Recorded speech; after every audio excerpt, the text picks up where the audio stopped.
News 18 ગુજરાતીના અહેવાલની ધારદાર અસર જોવા મળી છે। નિંદ્રાધીન કચેરીના કર્મચારીની ઊંઘ હરામ। ન્યૂઝ 18 ગુજરાતીના અહેવાલ બાદ તપાસ પીજીવીસીએલના આસિસ્ટન્ટ એન્જિનિયરનું નિવેદન। ખાતાકીય તપાસ ચલાવવામાં આવી રહી છે। ગેરરીતિ સામે આવશે તો પગલાં લેવાશે। કર્મચારીઓ કોન્ટ્રાક્ટ આધારિત છે। કસ્ટમર કેરમાં તમામ કર્મચારીઓ ઊંઘ કરતાનો વિડીયો વાયરલ થયો હતો। ગ્રાહકો ફરિયાદ માટે ફોન કરતા હોય છે પરંતુ ફોન નથી ઉપાડવામાં આવતા। રાત્રિના સમયે તમામ કર્મચારીઓ એકસાથે ખુરશી પર સૂઈ જતા હોવાનો વિડીયો વાયરલ થયો હતો। 5 મહિના પહેલા પણ વિડીયો વાયરલ થયા હતા। કાલના દિવસમાં એક વિડીયો વાયરલ થયેલો છે, બરાબર છે। એમાં રાતના સમયનો હોય એવું જણાઈ આવે છે, બરાબર। રાતના 4-5 વાગ્યાના સવારના હોઈ શકે છે, બરાબર છે। અને આ સેન્ટર ઉપર છે ને ગ્રાહકની કમ્પ્લેન રિસીવ કરવામાં આવે છે અને જે તે સબ ડિવિઝન એને સોલ્વ કરવા માટે અહીંથી આપવામાં આવે છે। ના, એ પ્રાઇવેટ કંપનીના કર્મચારીઓ છે। એજન્સી સામે કાર્યવાહી કરવામાં આવશે। શું કરી શકે એના માટે તો હું છું નહીં સક્ષમ અધિકારી કે જેમને કહી શકું। હા, ઉચ્ચ અધિકારી સાથે વાત થઈ છે। એની યારે આજે ડિસ્કશન કરવાનું છે, બરાબર છે। અને એમડી મેડમ પાસે રિપોર્ટ માંગ્યો છે એના માટે। રાજકોટના ધોરાજીમાં નાની પરબડી ગામે સીમ વિસ્તારમાંથી એક યુવકનો મૃતદેહ મળતા ચકચાર મચી। આ યુવકને ગળે ફાંસો આપી હત્યા કરાઈ। મૃતદેહ મંદિર પાસે મૂકી દીધાનું સામે આવ્યું। આ મામલે પોલીસને જાણ કરાઈ છે। આ યુવકની હત્યા થઈ છે કે અન્ય કારણોસર મોત થયું છે તે મામલે પોલીસે તપાસ હાથ ધરી। જોકે પરિવારજનોનું કહેવું છે કે યુવકની હત્યા કરાઈ છે અને જ્યાં સુધી હત્યા કરનાર ઝડપાશે નહીં ત્યાં સુધી મૃતદેહનો સ્વીકાર નહીં કરે તેમ જણાવ્યું। દીવાબત્તી કરવા આવ્યો અહીં મંદિરે ત્યારે આ પોઝિશનમાં આની લાશ જોઈ અને એની ગાડી પડેલી જોઈ અને પડેલો હતો, બરોબર। મેં લાશને સ્પર્શ કરેલો નથી। પછી અહીંથી હું નીકળી દીવાબત્તી કરી મેં મારા કાકાને કાકીને બોલાવ્યા, એના મા બાપને કે ભાઈ તમારો વિમલો ક્યાં છે? તો કે એ હાંજનો નથી આવ્યો। મેં કીધું એ મંદિરે આપણા દાદાના મંદિરની દિવાલે પડ્યો છે, એની ગાડી ન્યા છે। કોઈ બનાવ બનેલો છે? આ 10 વાગ્યાને કે 11 વાગ્યાના ગાળામાં કરીને તો સવારમાં અમને જાણ થઈ। અમારા દાદા પરિવાર છે અહીંયા, અમારા સાગઠિયા પરિવારના સુરાપુરા દાદા, ત્યાં દીવાબત્તી કરવા આવતા અમારો ભત્રીજો એને આ જોયું અને અમને જાણ કરી। કોણે કર્યું છે? કઈ શંકા કોઈની ઉપર? શંકાપદ હવે આમાં કેવી રીતે ખબર પડે સાહેબ? આ ડેડ બોડી જોતા લાગે છે કે એનું મર્ડર થયું છે અને જેની ઉપર શંકા છે એના નામ પણ આપવામાં આવ્યા છે।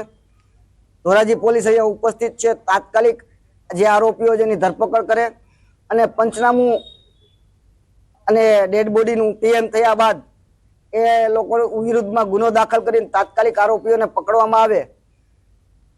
જ્યાં સુધી આરોપીઓને પકડવામાં નહીં આવે ત્યાં સુધી અમે અનુસૂચિત જાતિ સમાજ દ્વારા નક્કી કરેલ છે કે આ ડેડ બોડી સ્વીકારવામાં આવશે નહીં।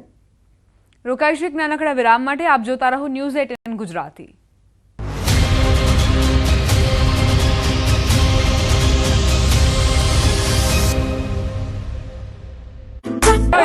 આંખમાં આંસુ, દિલમાં દર્દ, તંત્ર સામે આક્રોશ અને ચિંતાનું ફાટેલું આગ। દ્રશ્યો છે અંકલેશ્વરના। અંકલેશ્વર જીઆઈડીસીની ડેટોક્સ ઇન્ડિયામાં પ્રચંડ ધડાકા સાથે બ્લાસ્ટ થતા 4 લોકોના મોત થતા પરિવારજનો હિબકે ચઢ્યા। કોણ કોને શાંત રાખે તેવા દ્રશ્યો સર્જાયા। અંકલેશ્વર ઔદ્યોગિક વસાહતમાં આવેલી ડેટોક્સ ઇન્ડિયા કંપનીમાં મલ્ટી ઇફેક્ટ ઇવોપરેટર પર રેલિંગ લગાવવાની કામગીરી ચાલુ હતી અને ત્યારે વિસ્ફોટ થયો। સવારના 11:30 અને 12 વાગ્યાની વચ્ચે આ ઘટના ઘટી। બ્લાસ્ટ એટલો પ્રચંડ હતો કે એકની બોડી પ્લાન્ટની બહાર ઉડીને કંપનીના કેમ્પસમાં પડી। અંકલેશ્વરની ડેટોક્સ કંપનીમાં બ્લાસ્ટની ઘટના બાદ એક કામદારનો મૃતદેહ કંપની બહારથી મળી આવ્યો। બ્લાસ્ટમાં મૃતદેહો ફંગોળાયા હતા। બનાવની જાણ થતાની સાથે જ ફાયર ફાઇટર તેમજ સેફટી એન્ડ હેલ્થ વિભાગની ટીમ ઘટનાસ્થળે પહોંચી। આ તરફ પોલીસ કાફલો પણ ઘટનાસ્થળે પહોંચ્યો। બ્લાસ્ટની માહિતી મળતા જ લોકોના ટોળા કંપની બહાર એકઠા થયા। કામદારો દ્વારા વિરોધ પ્રદર્શન કરવામાં આવ્યો। કંપનીના ગેટ પર બેસી કામદારોએ હંગામો મચાવ્યો। અંકલેશ્વર જીઆઈડીસીમાં આવેલી ડેટોક્સ ઇન્ડિયા કંપની ઇન્ડસ્ટ્રીયલ વેસ્ટના નિકાલનું કામ કરે છે।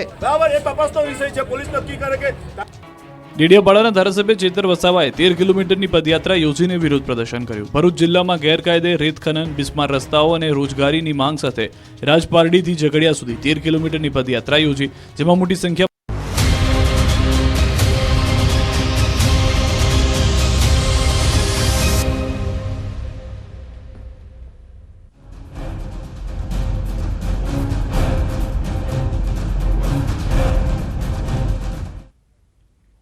Welcome back. ખ્યાતિકાંડ કેસમાં વધુ એક આરોપીની ધરપકડ કરાઈ.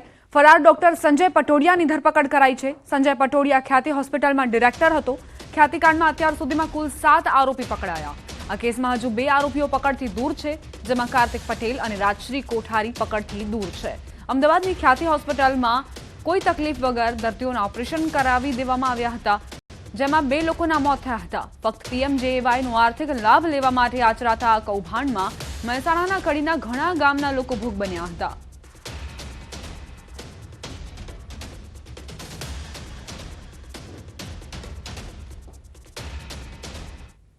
હવે આગળ વાત કરીશું પોન્ઝી સ્કીમની.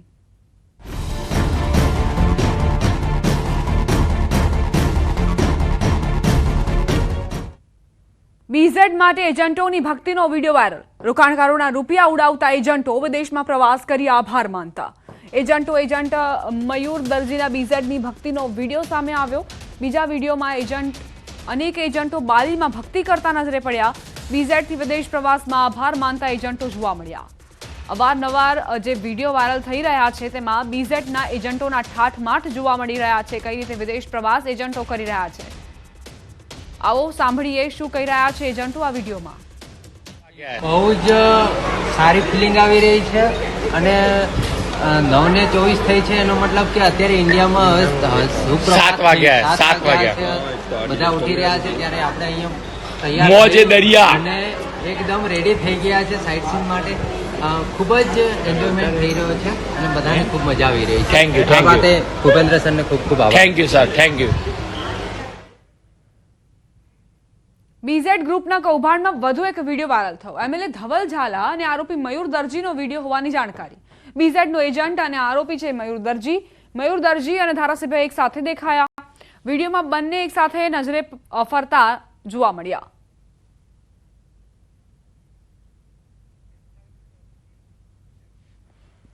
કરોડોનું કૌભાંડ કરનાર પોન્ઝી સ્કીમનો રાજ્યમાં રાફડો ફાટ્યો છે. BZ ગ્રુપના કૌભાંડ બાદ એક બાદ એક કૌભાંડ ખુલી રહ્યા છે. નવી સ્કીમ અને ઊંચા વળતરની લાલચે ભોળા લોકોને ભોળવી કરોડો રૂપિયાની ઠગાઈ કરી કૌભાંડીઓ ભૂગર્ભમાં ઉતરી ગયા છે.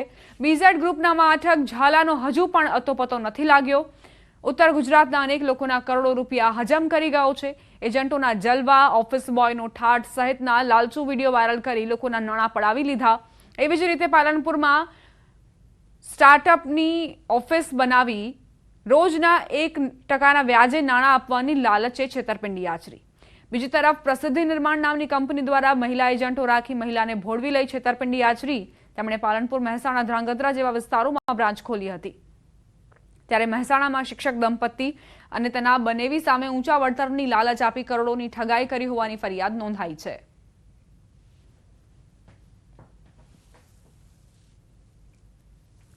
રાજ્યમાં પોન્ઝી સ્કીમોનો રાફડો ફાટ્યો છે. મહેસાણાના કડીમાં શિક્ષક દંપતી સામે ઠગાઈની ફરિયાદ નોંધાઈ.